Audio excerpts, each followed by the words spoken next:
En el nombre del Padre, y del Hijo, y del Espíritu Santo. Amén. Dios te salve María, llena eres de gracia, el Señor es contigo.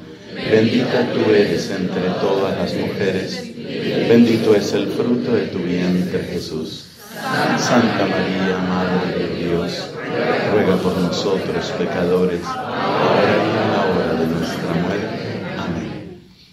En el nombre del Padre, del Hijo y del Espíritu Santo. Amén. Siéntense, tengan la bondad.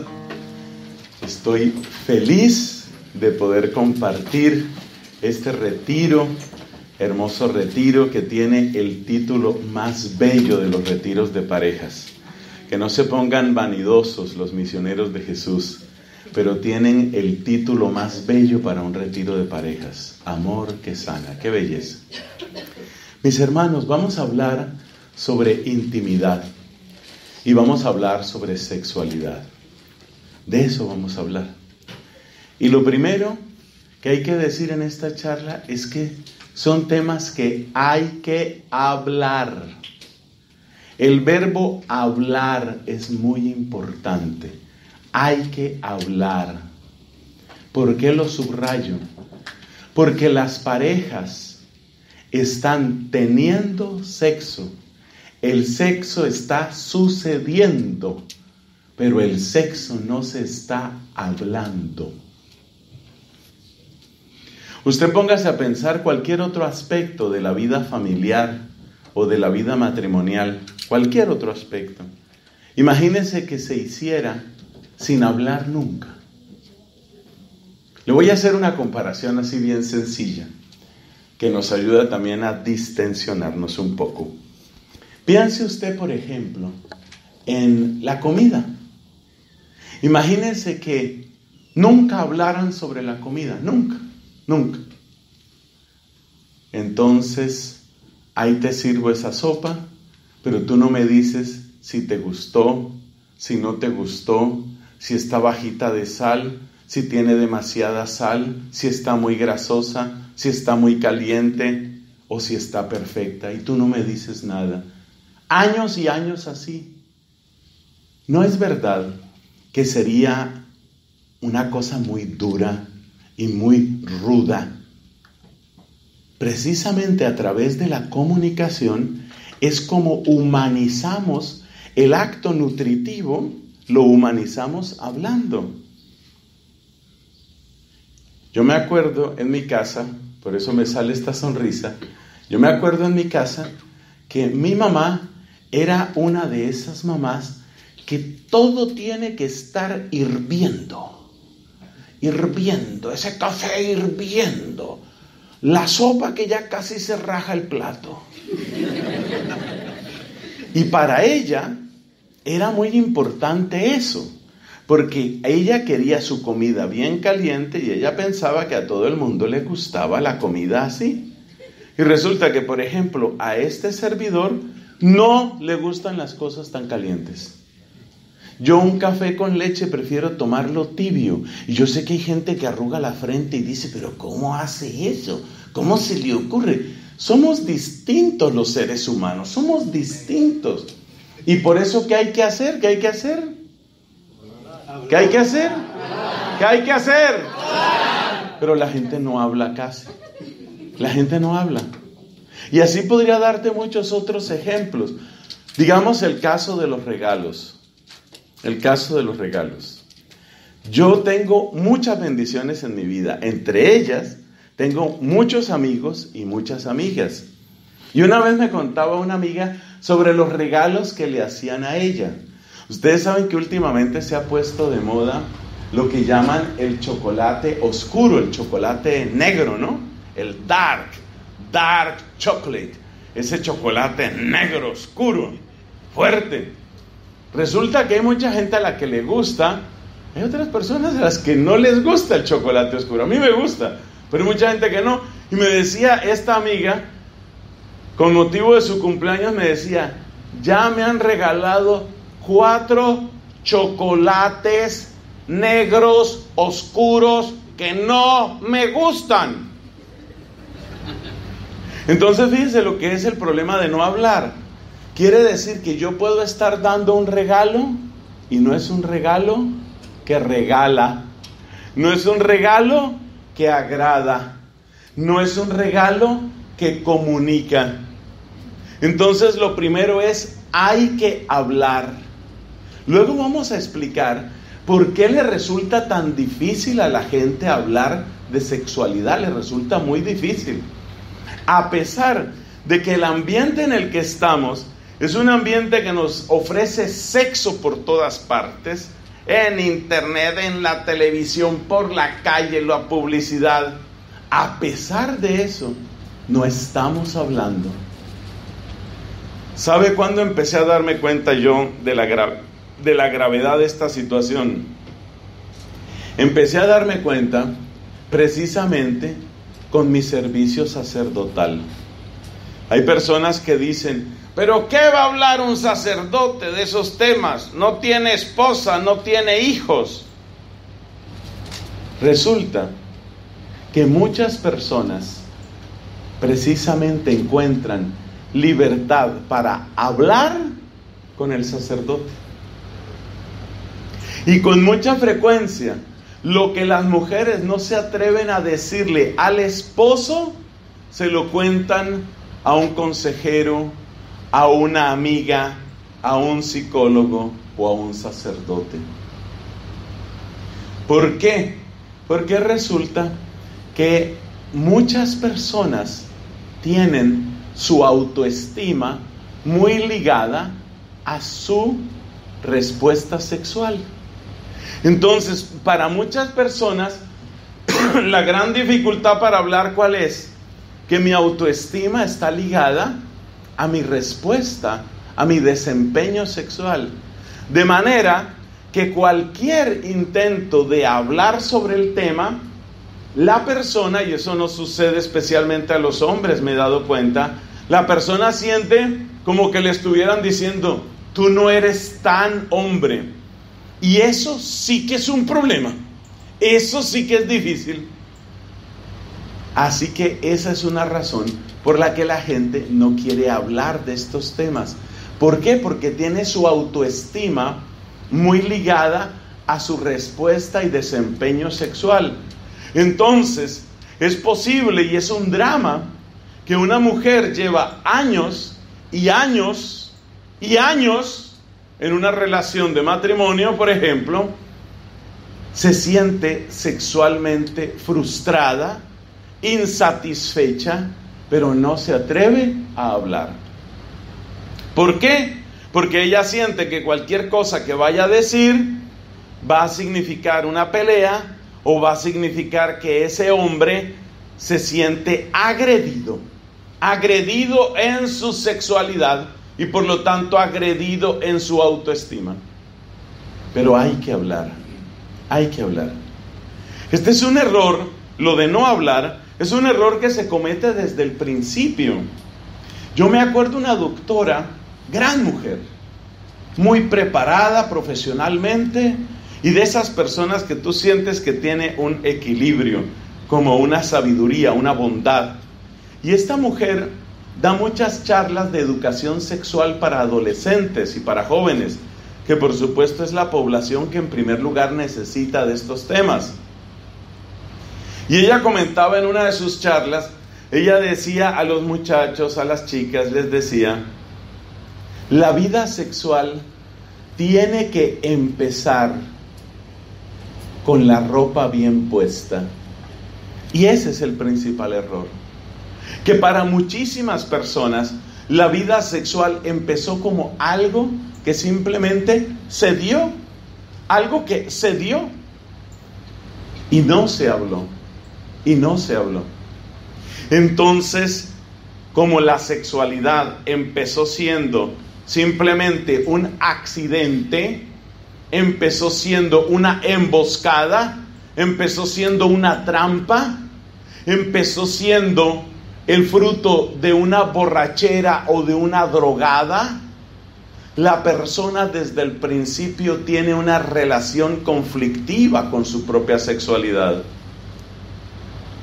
Es muy triste saber que muchas personas han tenido su primera experiencia sexual con otra persona en medio de una borrachera, sin claridad, una relación que ha sido brutal, que no se recuerda o que se recuerda solamente en escenas vergonzosas. Ese no puede ser el camino. O sea que el error lo estamos cometiendo ya desde esas edades. Y también lo estamos cometiendo en la familia. En la familia. Todavía hay muchos papás y muchas mamás que no saben cómo hablar de estos temas con sus hijos. Y que secretamente esperan que el hijo o la hija no pregunte de eso. Mejor que no pregunte. Que pase el tiempo, ya llegará el tiempo. Yo les digo una cosa, en los países en los que nosotros vivimos, si no se interviene a tiempo, el primer profesor de educación sexual va a ser el señor Internet. Y lo que Internet le va a enseñar a tu hijo o a tu hija, seguramente no es lo más sano, no es lo mejor. Así que, primer punto dentro de esta charla, para usted que iba a tomar apuntes, no se arrepienta, por favor, usted tenía un buen propósito, cúmplalo. Primero, hay que hablar. Y tenemos que aprender a hablar con la ropa bien puesta, con serenidad, mirando a los ojos, con respeto, con cariño, sin mirar todo como una amenaza, sin mirar a la otra persona como una especie de agresión. La vida sexual de la pareja, lo mismo que todos los aspectos de la vida humana, siempre va a requerir aprendizaje.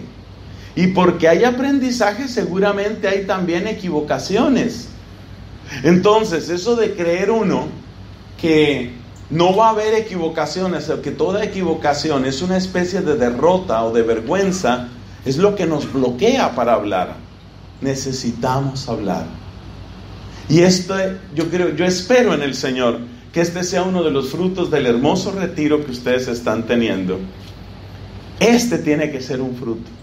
Aprender a hablar con paz, con respeto, con cariño, con franqueza, mirándose a los ojos, con la ropa bien puesta. Eso es necesario. Pasemos al segundo punto. La sexualidad, la intimidad, no es un tema más. No es un tema más. Es un tema muy importante. No lo vamos a idolatrar, que es el otro extremo, pero es un tema muy importante. Y es bueno darse cuenta que grandes pensadores, santos y teólogos han visto eso. Más bien, la idea que tiene el demonio es tratar de trivializar la sexualidad. Entonces yo voy a empezar contándole 2 o 3 ejemplos de lo que es trivializar la sexualidad, para que nos demos cuenta que nos hace daño esa trivialización. Trivializar la sexualidad es una expresión que oí por primera vez en Alemania hace muchos años. Alemania es uno de los países que tiene regulada prácticamente como si fuera una profesión más la prostitución. Es como si fuera una profesión más. Y el argumento que te dan en Alemania, argumento que no se lo creen todos los alemanes, y ya le voy a contar por qué, pero el argumento que te dan en Alemania es: cada quien verá con qué parte de su cuerpo se gana la vida. Como quien dice, si soy un obrero, trabajo con los músculos de mis brazos, está bien. Si tengo que cargar unos bultos y tengo que llevarlos sobre mis piernas, está bien. Si estoy sentado frente a un computador mirando problemas y resolviendo hojas de cálculo, está bien. Si trabajo con mis genitales, está bien. Cada quien verá con qué parte de su cuerpo se gana el sueldo. Ese es el argumento. Es decir, como si el sexo fuera una parte más de tu cuerpo. Es una estupidez. Con el debido respeto para la inmensa mayoría de los alemanes, que no piensan así, estoy seguro, es una tontería. Es una tontería. Hace poco es este año, la misma policía alemana tuvo que desmantelar una red de más de 60 prostíbulos, donde se estaban prostituyendo, ¿quiénes? no ciertamente muchas chicas alemanas, chicas latinoamericanas, chicas asiáticas, especialmente tailandesas, incluyendo el caso de estos hombres operados para que tengan cuerpo de mujer, que los llaman transexuales. Entonces había una red de tráfico de personas que traía transexuales y muchachas tailandesas y muchachas indonesias y muchachas latinoamericanas y muchachas africanas a Alemania para que me vengan a mí a decir que ese es un trabajo como los demás y que es un trabajo libre y que es un trabajo al que se entra simplemente como una opción personal. Entonces ese es el problema de trivializar la sexualidad. Segundo elemento de trivialización de la sexualidad, la música. Tengan mucho cuidado con la música. Especialmente tengan cuidado con la música que oyen sus hijos y sus hijas. Si ustedes quieren sufrir, que a veces es bueno sufrir un poco, si ustedes quieren sufrir, pongan cuidado a las letras de las canciones en inglés o en español que oyen sus hijos, sus hijas. Especialmente en esos ritmos relativamente modernos como el reggaetón. Ponga cuidado a lo que está oyendo su hija y ponga cuidado en qué se va a convertir su hija, qué se va a volver su hija si sigue oyendo ese tipo de mensaje. Y es un mensaje que todo lo trivializa, porque reduce el amor a la pasión al sexo, el sexo a los genitales, la genitalidad a un instante. Es la destrucción de la dignidad humana y es la destrucción de la dignidad especialmente femenina. Yo no sé cómo hay mamás que no se escandalizan de eso. Tú no sabes que así como se manosea el cuerpo, también se manosea la mente de las personas. Y tú no sabes que manosear la mente de las personas es mucho peor que manosear su cuerpo. ¿Por qué? Porque si una persona es agredida y le van a manosear, le van a tocar su cuerpo, especialmente sus partes íntimas, usualmente la persona intenta defenderse, puede gritar, puede pedir ayuda, puede llamar a la policía en muchos casos, algo puede hacer.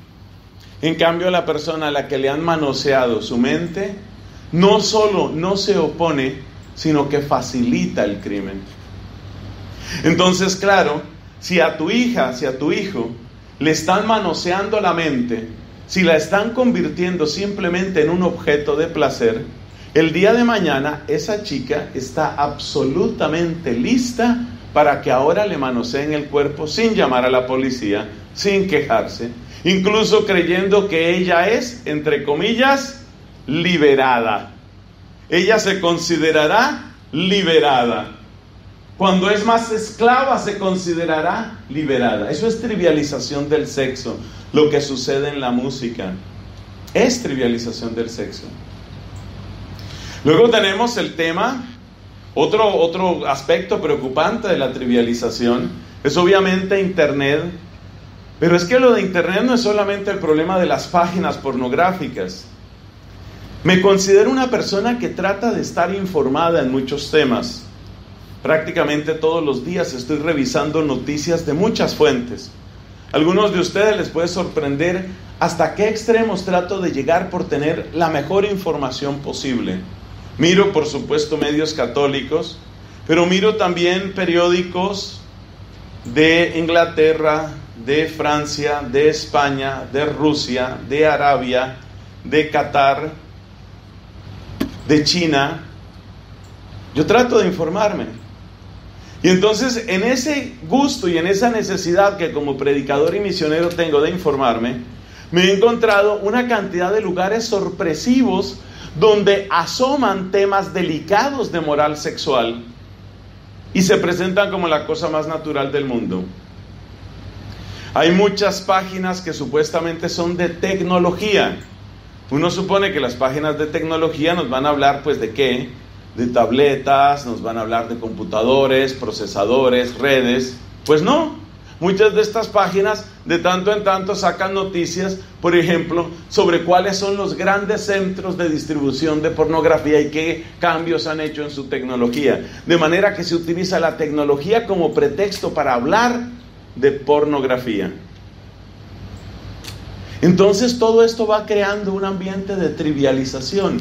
Es decir, podemos hablar de microprocesadores o podemos hablar de orgasmos o podemos hablar de tabletas y última tecnología o podemos hablar de programas para que tu parche anticonceptivo funcione y todo queda en el mismo nivel. Esa especie de rodillo, esa especie de aplanadora que pone todo en el mismo nivel es la condición mental e intelectual para que el sexo parezca trivial, parezca irrelevante. Pero el sexo no es una realidad humana más. Y te voy a presentar las 3 grandes razones tomadas de grandes autores, entre ellos Santo Tomás de Aquino. En primer lugar, nos damos cuenta que el sexo no es como cualquier otra realidad humana, porque la procreación, es decir, la existencia misma de la especie humana está ligada al sexo. Entonces no es algo más. No es algo más. El sexo produce gente. El sexo produce seres humanos. Está ligado a la generación de las personas. Entonces es una realidad que tiene connotaciones éticas absolutamente únicas. Número 1. Número 2. La intensidad de las sensaciones, de los sentimientos, la implicación, la manera de implicarse, la manera de envolverse, la manera de involucrarse en la sexualidad no es la misma que en otras cosas. Un autor tan sereno y tan lúcido como Santo Tomás lo dice. El hecho de que la intensidad del placer sea tan grande quiere decir que algo muy profundo dentro de ti, algo que es capaz de incluso nublar tu inteligencia, está metido en la vida sexual. O sea que no es una realidad más. No es lo mismo que la moda, la tecnología, el deporte o la política. Es algo que te involucra de una manera casi, podríamos decir, única. En muchos casos es única, aunque hay personas que desarrollan una pasión parecida hacia otras cosas. En tercer lugar, nos damos cuenta espontáneamente que para muchos de nosotros, para la inmensa mayoría de la gente, su cuerpo tiene un valor absolutamente innegociable. Innegociable. Incluso las mismas personas que están involucradas en el mundo de la prostitución, en su inmensa mayoría dicen: si yo pudiera ganar este dinero de otra forma, lo haría de otra forma. O sea que nos damos cuenta que esas partes de nuestro cuerpo, lo dice San Pablo en la Escritura, esas partes de nuestro cuerpo, las partes que tienen que ver con la intimidad, dice él, son las que tratamos con mayor decoro y con mayor cuidado. Muchos de nosotros no tenemos el menor reparo de que miren nuestro rostro o nuestras manos, incluso algunas partes de nuestro cuerpo, pero espontáneamente sentimos: no todo es para todos. No todo es para todos. ¿Eso qué está indicando? Está indicando que hay una prioridad de valor, que hay algo más valioso, que hay algo más grande en lo que tiene que ver con la sexualidad. Así que es necesario decirlo, la sexualidad no es un tema más. Tampoco vamos a volverlo el único tema, que es el otro extremo, y sobre eso voy a comentar algo más adelante. Tampoco vamos a decir que el único tema importante en la pareja es la sexualidad y la única manera de realizarse como personas es la sexualidad, que en ese extremo también se está cayendo, especialmente en algunos programas de educación sexual. Como que lo primero que hay que enseñar a los niños es cómo masturbarse. El niño, la niña, que sepa masturbarse, que sepa. ¿Y por qué esa obsesión? ¿Por qué esa manera de amarrar la realización personal y la felicidad humana únicamente al sexo? Es un error también, que hace muchísimo daño, que causa mucho, pero mucho daño, y que deja una profunda frustración en las personas. Entonces, el sexo no es un tema más, tiene su valor, un valor único, un valor grande que tiene su fundamento en el plan de Dios creador, decimos nosotros los cristianos. Tiene un valor muy grande, pero tampoco es el máximo valor. No, tampoco es lo máximo. Y esto también es bueno saberlo, porque a veces las parejas, cuando tienen dificultades, creen que todas las dificultades tienen que ver solamente con el tema sexual. Y resulta que hay muchos otros temas, muchas otras áreas de la vida que requieren gran atención y no la están recibiendo. Bueno, llevamos dos partes. Primera parte fue comentar que hay que hablar, no se les olvide. Hay que hablar. Y hay que hablar a todas las edades. Hay una frasecita que se dice mucho en mi país, casi siempre con un tono de cierta ironía. Una frasecita, un comodín que se repite mucho. Ya lo que fue, fue. Como quien dice, ya ahí no hay nada que hacer, ya ahí no hay más que hablar. No es cierto, no es cierto. Escuchaba una vez a una señora que estaba arriba de los 70 años de edad, cuando pasó algo. ¿Qué pasó? Pues pasó que por la razón que sea, por declive en su cuerpo, por su salud o por lo que sea, el esposo perdió todo interés en la cuestión sexual, absolutamente todo interés. Y me decía ella, para mí ha sido muy duro seguir con el matrimonio después de que mi esposo tomó la decisión de prácticamente no tocarme nunca. Para ella eso es importante. Y cualquiera podría decir, pero ya una persona mayor. Siempre hay que hablar, siempre hay que hablar. Además, como veremos más adelante, no debemos tampoco reducir la intimidad a la sexualidad. No todo necesariamente es acto sexual, pero hay mucha intimidad que es necesaria, especialmente en la pareja. De hecho, las expresiones de cariño las necesitamos todos. También la persona que queda viuda, también la persona que queda soltera por una opción personal o porque la vida se le dio así, también esa persona necesita cariño. Entonces también esas otras personas necesitan o necesitamos la alegría de un buen abrazo, de una sonrisa, de un rato amable. Les repito, no vamos a idolatrar la sexualidad, pero sí le vamos a dar su importancia. Pasemos al tercer punto. El primero fue hay que hablar, el segundo punto no es un tema más. El tercer punto que vamos a desarrollar es sobre el plan de Dios. Y resulta que aquí ya algunas personas pueden sentirse un poco extrañas, porque mucha gente no está acostumbrada a que se mencione Dios cuando se menciona sexualidad, o a que se hable de sexo cuando se habla de Dios. A mí me gusta la manera como lo explicaba un sacerdote dando una charla sobre este tema. Me gustó mucho lo que él decía y lo voy a tomar aquí. Cada una de las células de tu cuerpo fue igualmente creada por Dios. Es decir, Dios no te creó con pantalón de baño. Cada una de las células de tu cuerpo. El libro del Génesis nos dice que el Señor modeló a Adán del barro de la tierra. Utilizó ese material, el barro. El libro del Génesis nos dice que Dios modeló a la mujer a partir del cuerpo del hombre.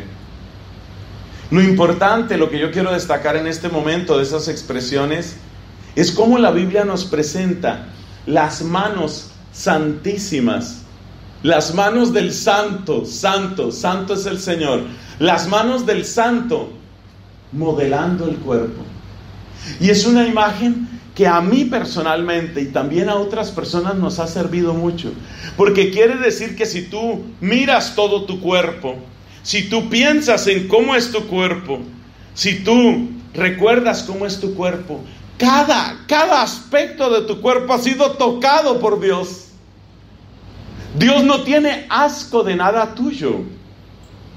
No es que Dios hizo tu rostro, tus manos, tus piernas y lo demás se lo dejó a un robot o a una máquina o a una impresora 3D. Tu sexo, tu aparato reproductor con todos los nombres que tú y yo conocemos, todo es tocado y hecho con sabiduría, con delicadeza, con amor y con un propósito por Dios. No hay en mi cuerpo, y cada uno debe decirlo en su corazón, no hay en mi cuerpo zonas ajenas a Dios. No es que Dios tiene que ver con mi corazón, con mi rostro, con mi voz, pero ya de ahí para abajo sigo yo. No. Dios tiene que ver con todo mi cuerpo. Y esto es muy sanador, porque muchas personas han tenido graves conflictos con su propio cuerpo, porque consideran que su cuerpo es feo, o que su cuerpo no es agradable, o porque les fastidian las sensaciones de su cuerpo. Yo me acuerdo de un muchacho que decía como con desesperación, porque había cometido muchos errores en asuntos sexuales, y él decía, debería haber una pastilla que uno se tomara y no sintiera nada. Y resulta que eso no es lo que Dios quiere. Todo tu cuerpo es precioso ante Dios, y aprender a aceptar, a conocer, a aceptar, a amar cada célula de tu cuerpo es un requisito indispensable para llevar una vida realmente pura ante los ojos del Señor. Tu cuerpo es obra de Dios en cada uno de sus aspectos, y es necesario, y es lo que vamos a hacer en una de nuestras oraciones, es necesario que tú te reconcilies con tu cuerpo de esa manera. Muchas personas rechazan su cuerpo, especialmente porque nuestra sociedad parece idolatrar, además, solamente unos estereotipos. Se nota con la mujer, también con el hombre, pero especialmente con la mujer.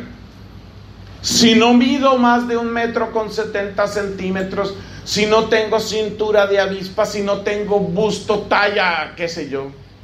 No me pregunten de tallas de busto, eso se lo preguntan ahí a la vecina, a la amiga, a la mamá. Si no tengo tal talla, entonces yo soy fea. Si mi piel no es de tal color, entonces soy fea. Si mis ojos no son tanto, si mis labios no son tanto. Y resulta que eso acompleja tu vida. Y precisamente ese es nuestro siguiente punto en esta charla. Todo lo que nosotros llevamos como carga al entrar en una relación de noviazgo, en una relación de pareja. Y mucho de eso tiene que ver con esto. Y cuando una persona tiene desprecio hacia su propio cuerpo, esa persona ya entra de una manera conflictiva a su relación de pareja, a su relación de matrimonio. Ya entra de una manera conflictiva. Me voy a explicar un poquito más. Piensa en el caso de la persona que siente como asco, que siente como desprecio hacia su cuerpo porque lo considera complicado y lo considera feo y lo considera desagradable. Imagínate esa persona, ¿qué tipo de relación sexual va a tener? Lo que va a sentir es que la relación sexual es algo así como, bueno, que haga lo que quiera entonces. Más o menos eso. Pero no es algo donde la persona se va a implicar. No es algo que va a disfrutar, no es algo que va a ser agradable, ni que él o ella, sobre todo sucede en las mujeres, pero mentira, eso pasa también en los hombres. Una estadística que leí hace unos años, decía que no sé cuánto, no me acuerdo ahora la cifra exacta, pero era mucho más de la mitad de los hombres están descontentos con su cuerpo, especialmente con sus genitales. Siempre tienen algo de que quejarse. Siempre. Entonces, si la persona está descontenta, si la persona está en conflicto consigo misma, ya ese conflicto lo lleva como un problema. Tienes que empezar por el punto contrario. ¿Y el punto contrario cuál es? Todo mi cuerpo, todo mi ser es obra de Dios. Eso tiene una capacidad, ese pensamiento tiene una gran capacidad de reconciliación y de serenidad hacia nosotros mismos. Además, el hecho de que tú aprendas a valorarte hace que tú entres a la relación de pareja o de matrimonio sabiendo que vales. Y cuando una persona sabe que vale, y cuando una persona sabe que tiene su dignidad, exige ese trato y da ese trato. Y de inmediato la experiencia sexual adquiere un nivel mucho más humano. El plan de Dios entonces, ¿en qué consiste? El plan de Dios parte de que Él es el creador y que en Él está el poder, está el amor, está la sabiduría y que así te hizo. Y es bueno que así lo sepas. Y que sepas que así hizo Dios a ese esposo o a esa esposa. La inmensa mayoría de los errores y males con respecto a la sexualidad, ¿en qué están? En convertir a la persona en un objeto. Nosotros los cristianos católicos, jamás deberíamos tener ese problema. ¿Por qué? Porque un hombre que haya tenido un proceso de conversión como ese que ustedes han tenido o están teniendo, un hombre que tenga ese proceso, ¿cómo mira el cuerpo de su amada? ¿Cómo mira el cuerpo de su mujer? Lo mira como una obra de Dios. Eso quiere decir que de alguna manera, y es una manera muy real, es algo sagrado. Así como lo estás oyendo, es algo sagrado. ¿No dice San Pablo, ustedes son templo del Espíritu Santo? Entonces es algo sagrado. Y eso quiere decir que entonces no se puede tocar, no se puede disfrutar, no se puede hacer nada porque es sagrado. No, lo que quiere decir es, yo no tengo, esta frase es absolutamente central en esta predicación, yo no tengo que sacar a Dios. Dios ha de ser el primer invitado en la vida de intimidad de la pareja, el primer invitado. El primer invitado. Ay, padrecito, pero es que nosotros todavía no somos casados, es que nosotros entonces, ¿qué hacemos? Mientras ustedes van avanzando en su camino, con la conciencia de que hay cosas que están haciendo mal, la respuesta no puede ser alejarse de Dios. Más bien, cuanto más lo llamen, cuanto más lo busquen y cuanto más lo busquen juntos, más descubrirán esta verdad esencial, que Dios es su aliado número uno. Dios es su aliado número uno para que haya verdadera estabilidad. Porque la gente no se casa, muchas veces porque no se casa. Las razones son absolutamente tontas en la inmensa mayoría de los casos. Que no tenemos presupuesto, que no pueden venir tales personas, que los regalos, que los vestidos, que estamos inseguros. Cuando uno cae en cuenta todo lo que Dios tiene prometido para la pareja, cuando uno cae en cuenta todo lo que Dios quiere hacer, todas las bendiciones que quiere dar en la pareja, uno dice, todo lo demás es secundario, todo lo demás, ¿qué importa? Por Dios, ¿qué importa? Lo que importa es que esté Él, que reine Él, eso es lo que importa. Porque Él ama el cuerpo de mi esposo, Él ama mi cuerpo, Él ama nuestros corazones. Él quiere estar con nosotros. Y yo les digo con franqueza, porque si no, no podremos ser verdaderamente amigos. La amistad tiene que estar fundamentada en la franqueza. Yo les tengo que hablar con franqueza. Las parejas que están conviviendo, que no se casan, así sea con gran diplomacia y en voz baja, le están diciendo a Dios, aquí no te metas. Aquí no te metas. Entonces yo les invito a que ustedes desde hoy, todos, casados y no casados, hagan realmente un propósito y una oración muy bella y le digan al Señor, sean cuales sean los errores que hayamos cometido, porque todo ser humano ha cometido errores, por Dios. ¿O es que acaso yo por sacerdote no he cometido equivocaciones? Por supuesto que soy un pecador. Pero todos tenemos que decir, Señor, aunque hayamos cometido errores, con tu ayuda y con tu amor, queremos salir adelante. Y tú nos vas a ayudar. Amén. Amén. El plan de Dios, entonces, en primer lugar, es que cada uno se sienta reconciliado, en paz, agradecido con su propio cuerpo y respetuoso del cuerpo del otro. Y en segundo lugar, el plan de Dios es unir. Bien lo decía Pedro en su predicación, yo estaba por ahí oyendo también, cómo él le pide a una persona que deje, ¿no? Pedro insistía en eso, dejarás ¿Cómo se le pide? Y él nos daba el contexto, ¿no? Toda esta situación de clanes y de tribus. Imagínate lo que es decirle a una persona, dejarás. Es como decir, te voy a arrancar, te voy a sacar de tu suelo. ¿Y por qué Dios se atreve a pedir eso? Porque es todavía más importante que tú seas una sola carne. Para que haya verdadera unidad en la pareja. O sea que eso es lo que Dios quiere. Esa unidad, ese ser uno realmente. ¿Y ser uno en qué consiste? Es un acto perpetuo de amor, no un acto perpetuo de sexo. El sexo es una parte, pero no es todo.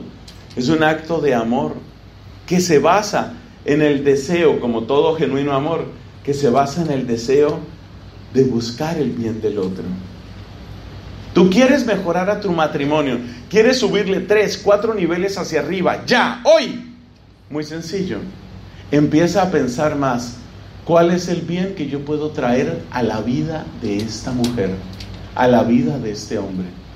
Es la pregunta más sencilla, pero es la más profunda y la más bella en el amor. Y es una pregunta que sorprendentemente muchos no se han hecho, especialmente muchos de nosotros los hombres. Me perdonan los hombres, pero somos nosotros los que más fallamos en estas cosas. A mí me aterra, a veces me pongo a hablar porque vienen a consultarme, vienen a confesarse, lo que sea. Estoy hablando con un hombre casado y entonces le pregunto, ¿usted se ha puesto a pensar qué bien le ha traído usted a esa mujer?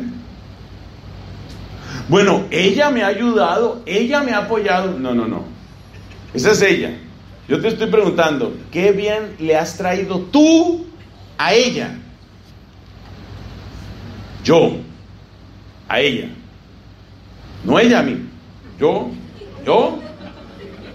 a ella.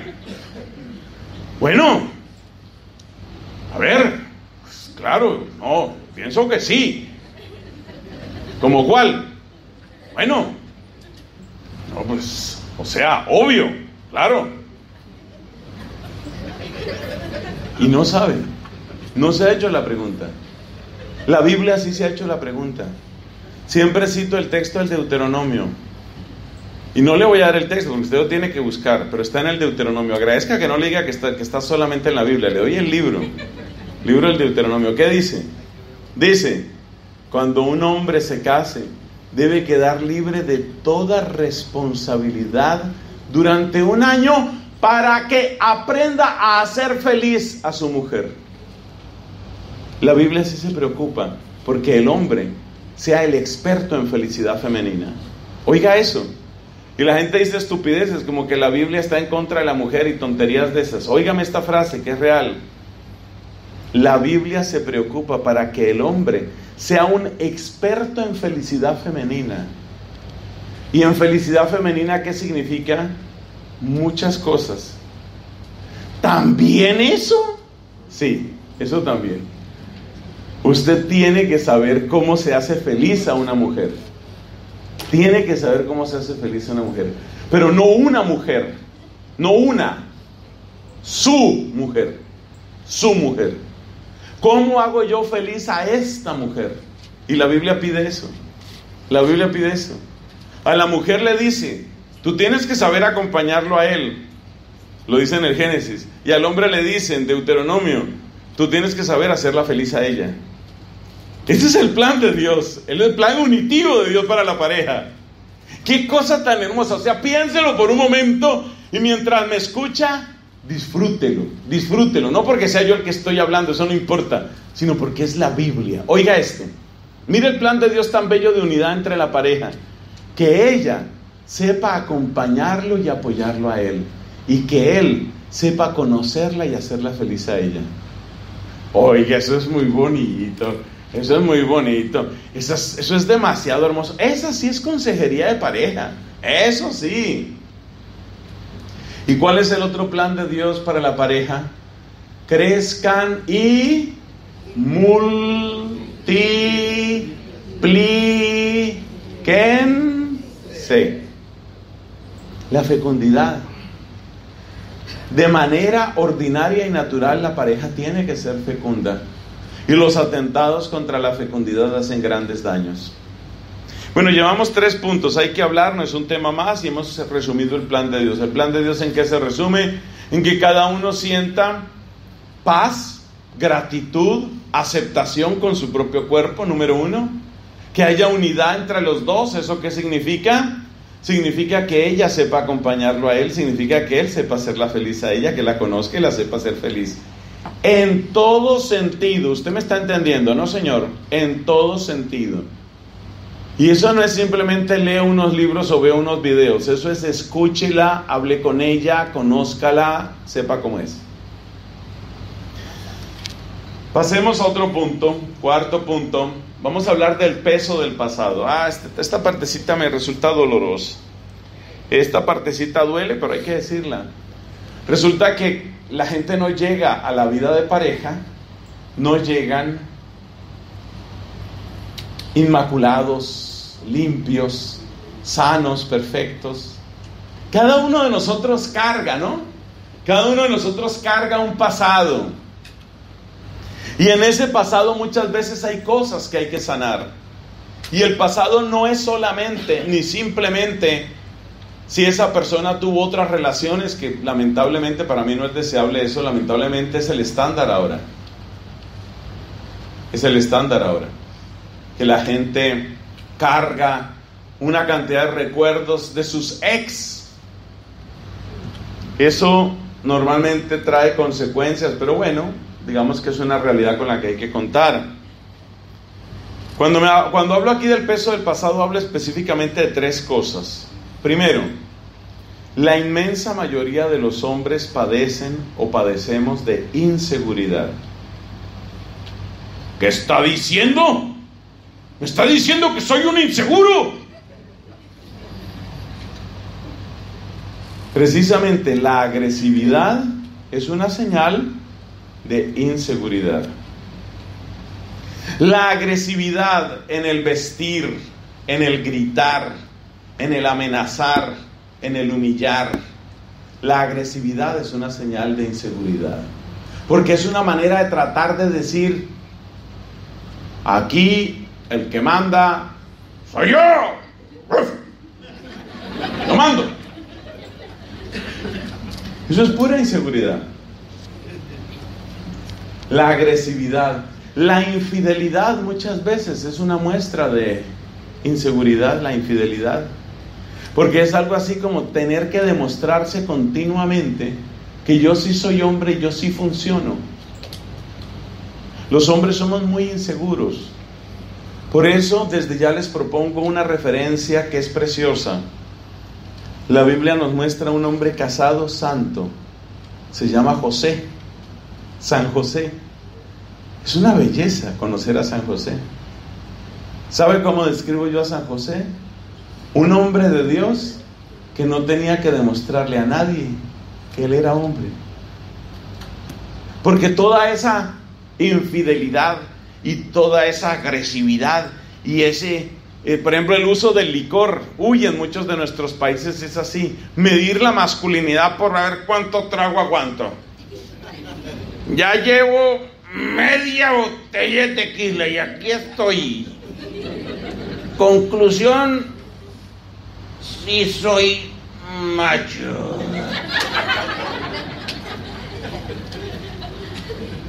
Usualmente las mujeres no necesitan ese tipo de cosas.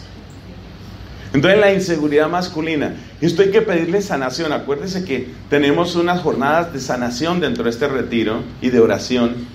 Cuando vayamos a hacer oración de sanación, si usted ha sido una persona agresiva, alcohólica, la vulgaridad, esa gente a que todo le está metiendo el doble sentido y está hablando y el sexo, no sé qué, y el sexo. Eso es pura inseguridad. Pura inseguridad. La persona que tiene claro el valor de su sexualidad y su real masculinidad no tiene necesidad de eso. Inseguridad masculina. Y entonces del lado de las mujeres, ¿qué suele suceder? En el lado de la mujer suele suceder una cosa que me da a mí mucho pesar: compra de afecto. La mujer quiere ser amada y en el mundo en el que se encuentra no resulta tan sencillo. Entonces lo voy a decir de una manera así brutal. Por favor, preparen los oídos porque lo que voy a decir es brutal, es grosero, es feo. La mujer compra cariño con sexo. Mire, la inmensa mayoría de las muchachitas, habrá algunas excepciones, porque toda mujer pues es cada una. La inmensa mayoría de las muchachitas inician su vida sexual no por iniciativa propia, sino por condición que les pone la persona que dice quererlas. ¿Eso qué significa? Que ella no quería ni que la tocaran como la estaban tocando, ni que le hicieran lo que le hicieron, ni tener ese sexo. La inmensa mayoría de ellas no, aunque repito que hay excepciones. La inmensa mayoría no quería eso. ¿Y entonces usted por qué empezó a tener sexo con él? Porque ya cuando logran encontrar la razón y ponerla en palabras, la razón es esta. Porque yo sentía que si no hacía eso, lo perdía. ¿Eso qué significa? Comprar. Estaba comprando afecto, estaba comprando presencia, estaba comprando un hombre. Y el precio que me toca es toca sexo. Y a veces el hombre le pide cuotas más altas. Por ejemplo, le pide que haga cosas que ella no quiere dentro de la misma sexualidad, cosas que ella considera sucias, que considera aberrantes, que le dan incluso asco, pero ya como ella siente, ya me metí en esto, entonces si no hago esto lo pierdo, y si no hago esto lo pierdo, y si no hago esto lo pierdo. Y entonces para no perderlo cada vez hacen más cosas. Quedó embarazada, debes matar a tu hijo. Y la pone el hombre a que escoja, o matas al hijo o me pierdes a mí. Y muchas escogen, entonces se muere mi hijo y lo matan para seguir con él. Fíjate que es una extorsión, fíjate que es un negocio asqueroso, pero mucha mujer entra en eso porque siente que sin eso no puede, pero les queda una herida brutal en el corazón. Esas heridas Dios es capaz de sanarlas, y es uno de los propósitos de un retiro de estos. Si algo así ha sucedido en tu vida, lo que yo quiero no es que tú te encierres en un círculo o en una espiral de culpa. Lo que yo quiero es que tú no huyas de eso que ha sucedido, que es real, y que busques sanación, perdón, conversión, que es lo que necesitamos. Eso es lo que se necesita. ¿Qué más traemos de nuestro pasado? Entonces fíjate, la inseguridad masculina, la compra de afecto femenina y muchas adicciones, cada vez peores. ¿Por qué? Cada vez peores, pues por el tema de que estamos en una sociedad tremendamente erotizada. Sin embargo, yo tengo que decir una cosa con justicia. A veces se dice, es que esta época, es que estos jóvenes, y lo que está haciendo la gente hoy. No es solo hoy, no es solo hoy. Los problemas de abuso sexual vienen de décadas y décadas y décadas atrás.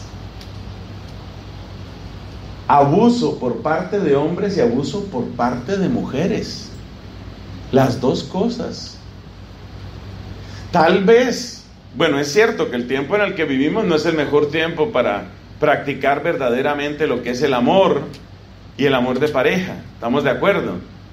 Pero hay muchas cosas que ya en el pasado estaban sucediendo.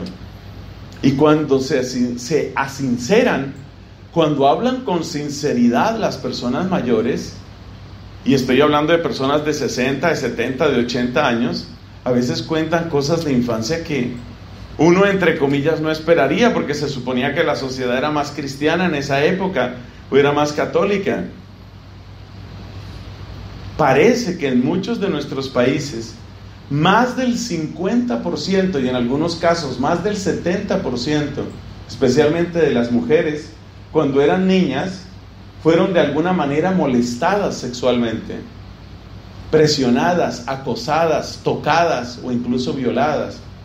Y en la inmensa mayoría de los casos, el sujeto culpable era de la misma familia, el papá, el hermano, el primo, el vecino.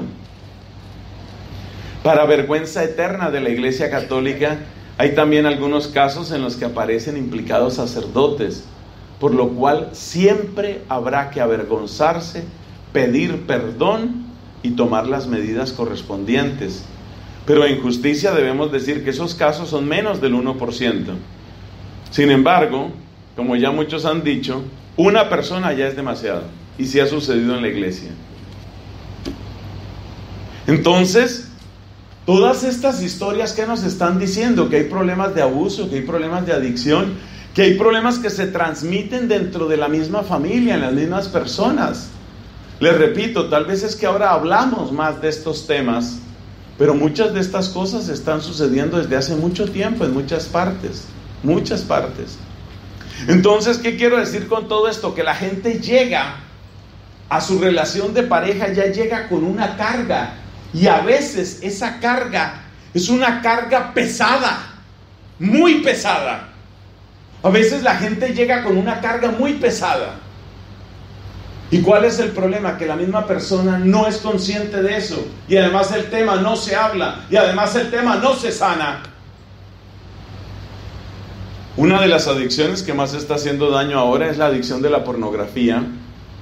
Sobre todo porque lo que es una visión irreal, exagerada, manipuladora, objetivizante del cuerpo humano, viene a imponerse como una especie de tirano en la vida de la pareja.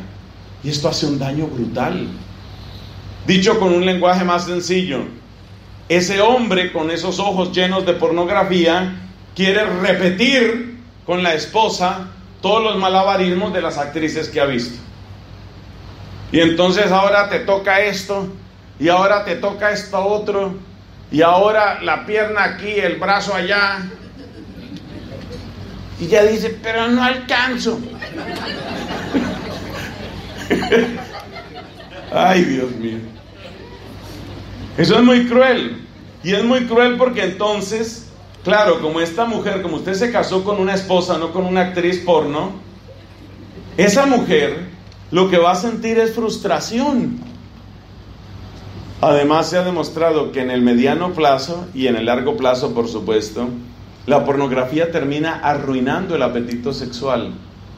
Porque como toda adicción, es una cosa que cada vez requiere más. Entonces después se le agrega sadomasoquismo, después se le agrega juguetes, después se le agrega orgía, después se le agrega, ¿por qué no traemos aquí otra mujer? ¿Por qué no hacemos esto? ¿Por qué no hacemos? ¿Y por qué no vamos? Y llega un momento en el que la persona, así haya tratado de ceder un poco en contra de sus principios, dice, pues eso no me lo aguanto. Entonces arruina muchas relaciones.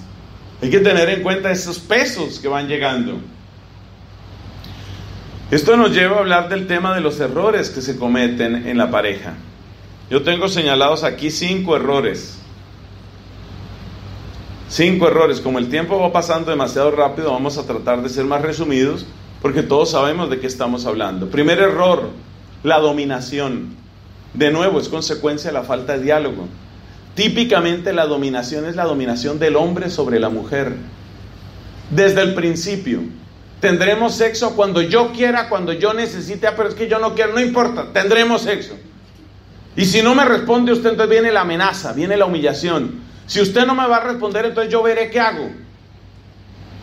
Indicando de esa manera, usted es mi esclava. Y si usted no me responde, entonces se expone a que yo le sea infiel. Eso es ser muy desgraciado en la vida, muy desgraciado. Eso es demasiado maltratar a una persona, demasiado. Esa es una extorsión afectiva repugnante. Entonces tendremos sexo cuando yo quiera, como yo quiera. Eso no puede ser. Eso no puede ser. Esa no puede ser la sexualidad. Y es un error que se comete mucho. Y el otro caso se da de la mujer sobre el hombre, pues sí se da. ¿De qué manera se da? La mujer usualmente no es agresiva de ese modo, sino que la mujer más bien empieza a sugerir que no se siente bien, que no está satisfecha, que no está bien, que algo no está funcionando. Y ustedes saben que como muchos hombres padecen de inseguridad, esa también se vuelve una tortura para esos hombres. Entonces hay que tener cuidado con el tema de la dominación. El lenguaje de la pareja tiene que ser otra cosa. Una vez más repito, serenidad, respeto, ganas del bien del otro, ganas de hacer feliz al otro. Por ahí va la cosa, por ahí es. Segundo error, muy común en nuestra época, la sexoterapia. ¿A qué me refiero? A que muchos consejeros y muchos psicólogos quieren arreglar todos los problemas únicamente con desempeño sexual. Ya dijimos, el sexo tiene su importancia, pero no lo resuelve todo. Yo tengo una comparación así un poquito ridícula sobre este tema. Imagínate que tu hija, que tiene, por decir algo, 9 años, te dice: papi, ¿puedo hablar contigo? No vamos a hablar, pero cómete este chocolate. Papi, me está yendo mal en el colegio. Cállate, cómete este otro chocolate.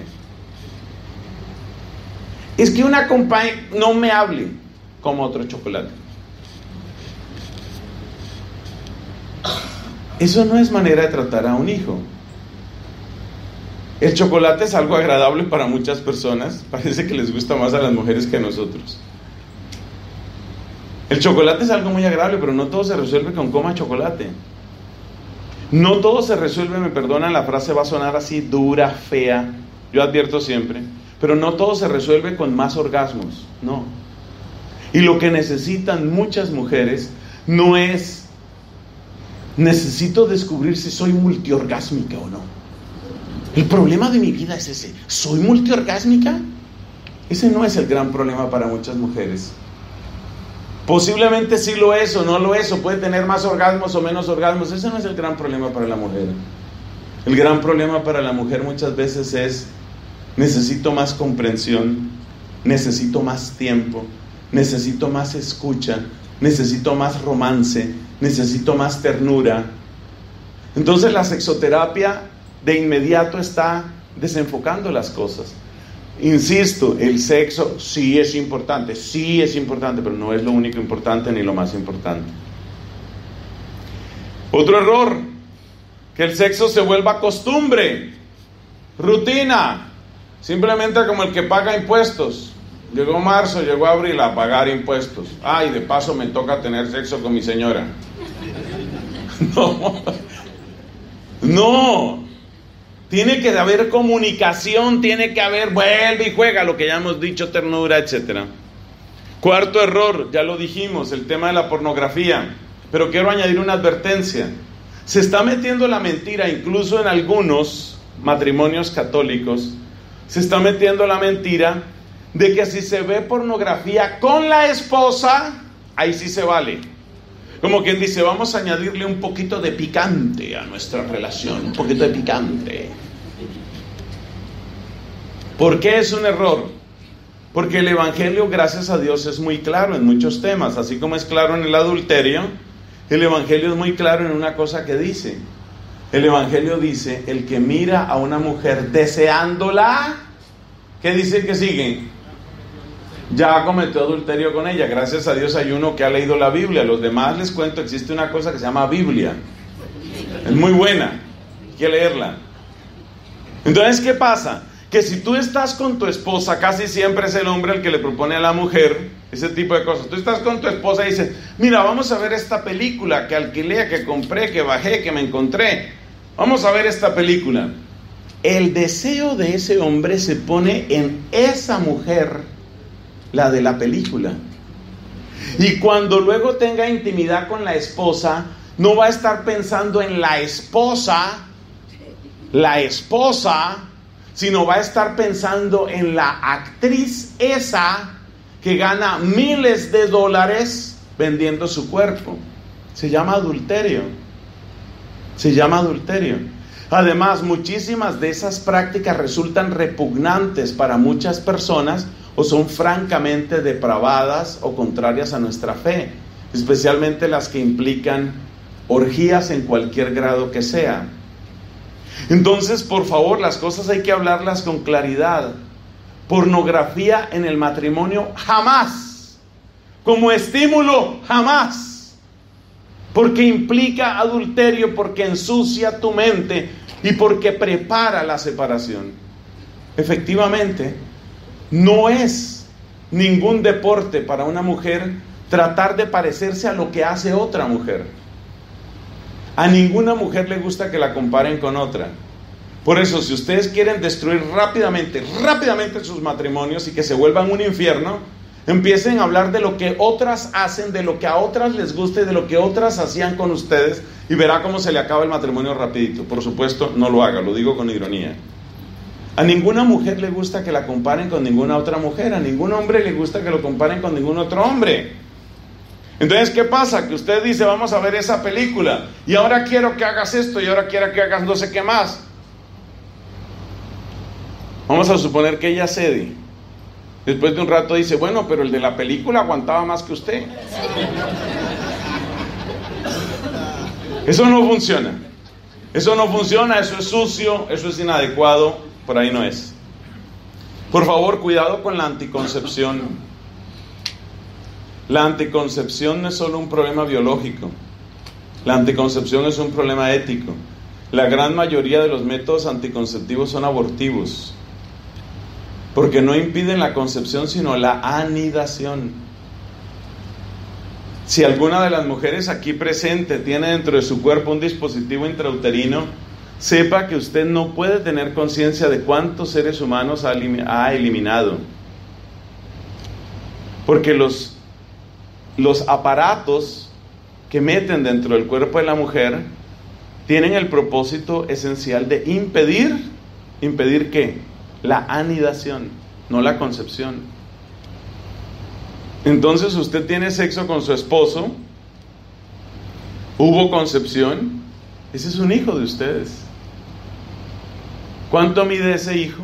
Yo esto lo digo ahora con más frecuencia porque me he dado cuenta que sirve para que la gente tome conciencia. ¿Cuánto mide ese hijo? Ese hijo mide un poquito menos de 1 milímetro, tiene el tamaño de un óvulo. El óvulo de la mujer tiene un tamaño ligeramente menor a 1 milímetro, típicamente 0.7, 0.8 milímetros. Mataste a un hijo de 0.7 milímetros, lo mataste. Ese hijo estaba pidiendo ser acogido en tu matriz y tú lo rechazaste. Y tú le dijiste, aquí no, aquí no, aquí no, y lo mataste. Se llama microaborto. Entonces los métodos anticonceptivos en su gran mayoría son abortivos. Y bien dijo San Juan Pablo II, la consecuencia natural de la mentalidad anticoncepcionista es la mentalidad abortista. Los daños son muchos, pero tendríamos que tener toda una charla sobre anticonceptivos. Y entonces, ¿qué hay que hacer? Necesitamos de nuevo mucha comunicación, mucho diálogo, y hay un método natural que bien practicado, pero hay que documentarse y hay que entrenarse, bien practicado, es muy saludable, tanto para espaciar nacimientos cuando ello es requerido, como para quedar en embarazo cuando ello es requerido. Es el método Billings, pero hay que documentarse bien, porque muchas personas creen que conocen el método Billings y no lo conocen. Hay que aprenderlo bien. Por favor, documéntense bien, pero habría que hacer todo un taller sobre método Billings, y gracias a Dios hay personas muy capacitadas en eso. Quiero mencionar aquí una experiencia muy positiva que tuve en un país que amo mucho, Costa Rica, donde hay mucha gente que está trabajando en esto de la defensa de la vida. Excelente. Gente experta en método Billings, parejas. Y les hablan con franqueza a las parejas, de pareja a pareja. Mire, eso se hace así, hay que tener este cuidado, hay que ver esto, hay que revisar esto otro, pero por favor no maten. La destrucción es muy grande. Además, la mentalidad anticoncepcionista es ideal para crear una mentalidad de infidelidad. Porque claro, si puedo tener sexo sin consecuencias con una mujer que dicen que es mi esposa, pues también puedo tener sexo sin consecuencias con otras. De manera que por estar con el tema anticoncepcionista viene el tema de la infidelidad. Recomendaciones finales entonces. Termina esta reflexión sobre sexualidad e intimidad. Recomendaciones. Ya se imaginarán ustedes cuál es la primera palabra que vamos a decir. Es la palabra diálogo. Lo primero que se necesita es eso. Hablen más. Y hablen con cariño, y hablen con respeto. Estás delante de un ser humano que siente, un ser humano que le duele. Un ser humano que tiene inseguridades, que tiene un pasado. Hablen. Segunda recomendación. Generosidad, que significa hay que buscar el bien del otro. Hay que buscar la felicidad del otro. Esa es la gran clave. La gran clave no es el número de sexo que haya, el número de relaciones que haya a la semana, ni el número de orgasmos que haya en cada noche o en cada día. Esa no es la medida. La medida es, ¿dónde está el bien de él, el bien de ella? ¿Dónde está ese bien? Y detrás de ese bien, por supuesto, su felicidad. Entonces, lo primero, diálogo. Lo segundo, generosidad. Lo tercero, por favor, no confundan intimidad con sexo. Esto vale especialmente para nosotros los hombres. Aprendan lo que es tener mucho cariño, mucha ternura, mucho romance. Miren lo que yo siento. Por favor, escuchen a un sacerdote que ya tiene más de 26 años de sacerdocio. Yo ya he tratado mucha gente, yo ya he hablado con mucha gente. Créanme, por favor, porque yo se los digo a nombre de muchas, pero muchas mujeres. Lo que más reclaman las mujeres es eso. ¿Dónde quedó el romance? ¿Dónde quedó el detalle? ¿Dónde quedó la poesía? ¿Dónde quedó el cariño? ¿Dónde quedó la delicadeza? Qué mal se siente la mujer cuando durante 23 horas 45 minutos del día no existo. Soy como la máquina lavadora, soy como la máquina microondas. 23 horas 45 minutos no existo. Y durante 15 minutos existo. Bueno, ahora sí, a lo que vinimos. Se siente utilizada. Siente como si fuera un robot. Y bueno, terminamos. ¿Qué terminamos, amado mío? Ya está durmiendo. No se supo ni que habían terminado. Eso le duele a la mujer, por favor, entendamos, sobre todo nosotros los hombres. Entonces, intimidad no es simplemente sexo. Cuarta recomendación, sean agradecidos. Parece una tontería, pero usted cómo se siente cuando usted hace algo y nadie le da gracias, como si usted fuera un esclavo. Eso vale también para el sexo, sean agradecidos. Quinta recomendación, cuiden también la parte corporal. Eso significa su higiene y su estética, hasta donde eso es posible, porque muchos no tenemos gran autoridad moral para el tema de la estética. Pero cuiden eso. Cuiden eso. ¿A usted cómo le gusta? La comparación con la comida siempre es útil. ¿A usted no le gusta que le den, por ejemplo, si usted es de las personas que les encanta, que le encanta su comidita, su sopita bien caliente, le dan una sopa fría con unos coágulos de grasa ahí encima? Puede ser la sopa más deliciosa, usted no siente gusto hacia eso. Entonces, en cierto sentido, el sexo es eso. Implica, entre otras cosas, una experiencia que debe ser grata para la otra persona. Cuiden su aspecto, cuiden su higiene, cosas elementales, que en eso hay mucho descuido. Claro, yo sé que hay personas que son más sensibles que otras personas. Hay gente a la que eso parece que le importa poco, pero hay otros a los que se sabe que sí les importa. Entonces, cosas incluso tan corporales como tu aliento, como si hueles o no hueles a sudor, a comida. Piensen esas cosas. Ese es el tipo de cosas que hay que saber hablar con delicadeza, de manera que ustedes se traten con cariño. Tú no estás tratando con cualquiera, estás tratando con la mujer de tu vida, la que te entregó todo. Esa mujer merece respeto, delicadeza y que le des lo mejor de ti. Ese hombre merece lo mejor de ti. Entonces hay que tener esos cuidados corporales también. ¿Qué más necesitamos? Por supuesto, necesitamos estar abiertos a la vida. Una vez más les digo, documéntense bien sobre este tema. No vayan a creer ustedes lo que está creyendo mucha gente, que menos hijos significa mejor economía. No es cierto. Yo ya conozco demasiada gente que dice, vamos a tener un solo hijo para que tenga lo mejor, y efectivamente, después tiene el mejor psiquiatra, el mejor psicólogo, el mejor terapeuta y a veces el mejor hospital. No crean ustedes que menos hijos significa mejor economía. Es una mentira. Muchas veces la mejor manera de garantizar una psicología sana en los hijos es tener varios hijos. ¡Ay, padre, eso no se puede, eso no se puede! No me diga eso, no me diga eso, que yo ya tengo demasiadas familias que son testimonio de cómo sí se puede y de cuántos bienes vienen ahí. Y le voy a decir solo una razón, por aquello de que el tiempo se nos acaba. ¿Por qué la mejor terapia, el mejor ambiente psicológico es una familia con varios hijos? Porque automáticamente donde hay varios hijos, cada hijo aprende que tengo derechos, pero también tengo deberes. En cambio, trate usted de enseñarle derechos y deberes a la persona que es el centro del universo, porque yo soy hija única. Soy la princesa de mi papi, la reina de la casa. Todo se hace como yo quiero. Ponle cuidado, mira, yo hago así. Llega la mamá. ¿Qué quieres, hijita? ¿Qué quieres? ¿Ahora qué quieres? Mi hijita, mi reina, mi muñeca.